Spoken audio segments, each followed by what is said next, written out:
खबर है कि ईरान के साथ दूसरे दौर की बातचीत के नाकाम रहने के बाद अमेरिका किसी भी वक्त ईरान के खिलाफ युद्ध छेड़ सकता है।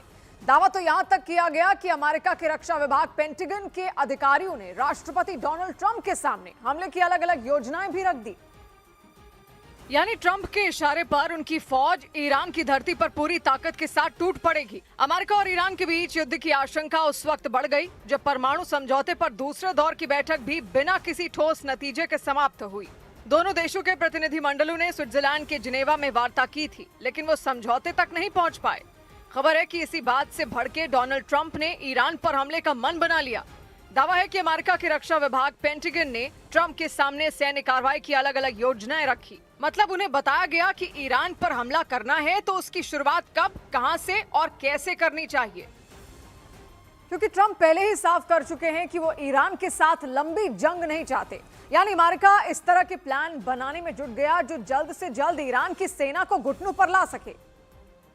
और इसके संकेत पश्चिम एशिया में बढ़ती अमेरिकी सैन्य तैनाती से भी मिले, क्योंकि अमेरिका ने वहां इतने बड़े पैमाने पर सेना उतार दी जितनी 2 दशक पहले इराक युद्ध के दौरान भी नहीं थी। मार्च 2003 में अमेरिका ने ईरान के पड़ोसी इराक के खिलाफ जंग छेड़ी थी।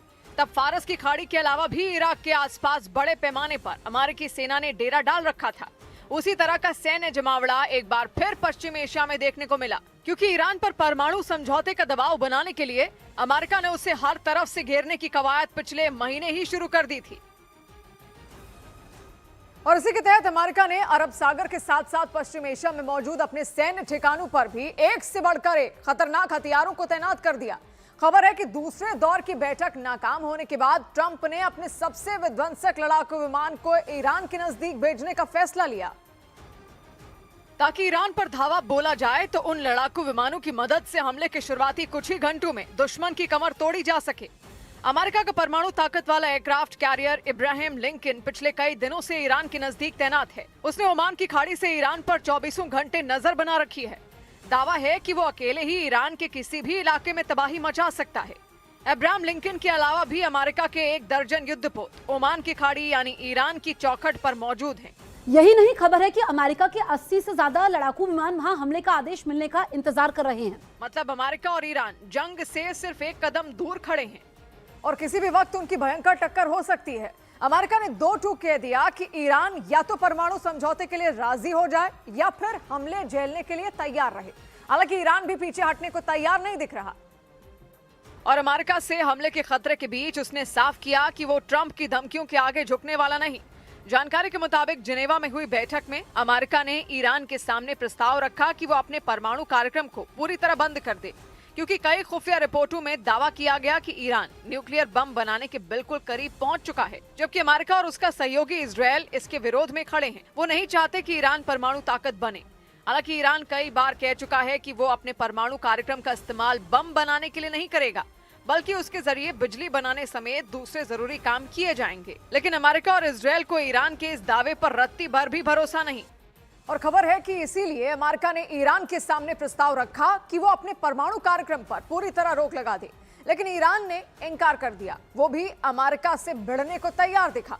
इस सब के बीच ईरान को रूस का समर्थन मिला तो उसके हौसले और बुलंद हो गए, क्योंकि अमेरिका से बढ़ रही तनातनी के बीच ईरान की नेवी के साथ ड्रिल करने के लिए रूस का खतरनाक युद्धपोत पहुंच गया। रूस की नौसेना ने उस युद्धपोत का वीडियो जारी किया, जिसमें दिखा कि ईरान के बंदर अब्बास पोर्ट पर पहुंचे रूस के जंगी जहाज और उसके अधिकारियों का जोरदार स्वागत किया गया। खबर है कि रूस और ईरान की इस ड्रिल में चीन की फौज भी शामिल रही। इस ड्रिल के लिए ओमान की खाड़ी को चुना गया, मतलब वो जगह जहां अमेरिका की सेना ने पहले ही डेरा डाल रखा है। ईरान का दावा है कि इस युद्धाभ्यास का मकसद स्ट्रेट ऑफ हार्मूज समेत पूरे अरब सागर की सुरक्षा को मजबूत करना है, क्योंकि दुनिया भर में होने वाले तेल कारोबार का लगभग 25% हिस्सा इसी रास्ते से होता है। यानी ईरान और रूस ने अपनी इस ड्रिल को तेल कारोबार और समुद्री सुरक्षा के लिए जरूरी बताया, लेकिन माना जा रहा है कि इस सैन्य अभ्यास के जरिए अमेरिका को चेतावनी देने की कोशिश की गई। उसे संदेश दिया गया कि ईरान अकेला और अलग थलग नहीं है। बल्कि रूस और चीन कंधे से कंधा मिलाकर ईरान के साथ खड़े हैं। मतलब अमेरिका ने ईरान पर हमला बोला तो दोनों देश ईरान की मदद के लिए आ सकते हैं। रूस के विदेश मंत्री सर्गेई लावरोव ने भी चेतावनी दी कि ईरान पर हमला करना आग से खेलने जैसा खतरनाक होगा। उन्होंने सलाह दी कि ईरान के परमाणु कार्यक्रम के मुद्दे को बातचीत के जरिए सुलझाया जाना चाहिए। लावरोव ने दोनों देशों से संयम बरतने की अपील की और इसके साथ ही अमेरिका को चेतावनी दी कि उसने ईरान के खिलाफ सेना उतारी तो इसका नतीजा बेहद खतरनाक हो सकता है, क्योंकि आशंका जताई गई कि अमेरिका और ईरान में जंग छिड़ी तो पूरे पश्चिम एशिया पर खतरा मंडरा सकता है और उस लड़ाई में कई देश कूद सकते हैं। ईरान तो पहले ही धमकी दे चुका है कि अगर अमेरिका ने हमला किया तो उसका मुंहतोड़ जवाब दिया जाएगा।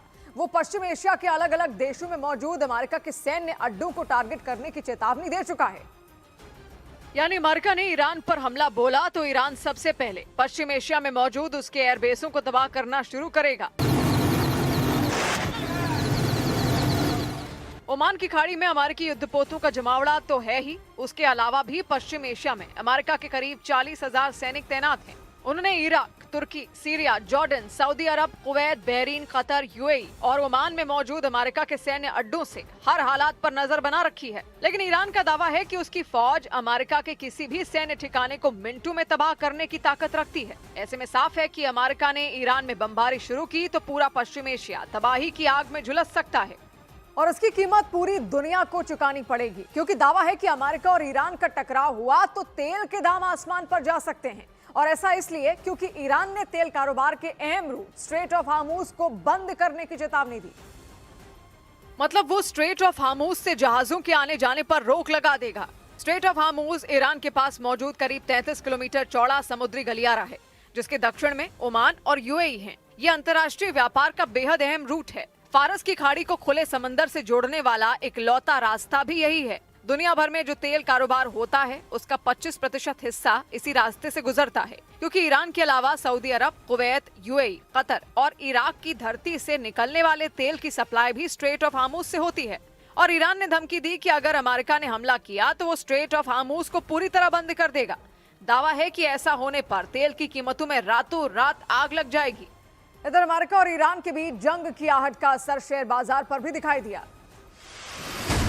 अमेरिका और ईरान के बीच युद्ध की आशंका का असर शेयर बाजार पर भी दिखा। सेंसेक्स 1236 अंक गिरा तो निफ्टी भी तेज गिरावट के साथ 25,454 पर आ गया।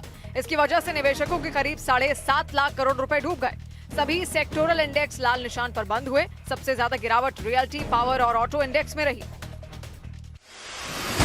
अमेरिकी राष्ट्रपति ट्रंप की ग्रीनलैंड पर कब्जा करने की धमकी के बाद नेटो देश स्वीडन के सैनिकों ने वहां युद्धाभ्यास किया। वो ग्रीनलैंड की हाड़ कपा देने वाली ठंड में फायरिंग का अभ्यास करते दिखे। स्वीडन समेत कई नेटो देश ने ग्रीनलैंड पर कब्जा किए जाने की अमेरिकी कोशिश का विरोध किया था। आंध्र प्रदेश के विशाखापट्टनम के नजदीक हिंद महासागर में भारतीय नेवी ने अपनी ताकत दिखाई। वहां तीसरे इंटरनेशनल फ्लीट रिव्यू का आयोजन किया गया। समंदर के ऊपर होने वाली इस परेड में 18 देशों के जंगी जहाज शामिल हुए। अमेरिका के कैलिफोर्निया में बर्फीले तूफान की चपेट में आने से स्कीइंग कर रहे 8 लोगों की जान चली गई, जबकि एक व्यक्ति लापता बताए गए। राहत बचाव टीम ने वहां 6 लोगों को सुरक्षित निकाल लिया और लापता व्यक्ति की तलाश तेज कर दी।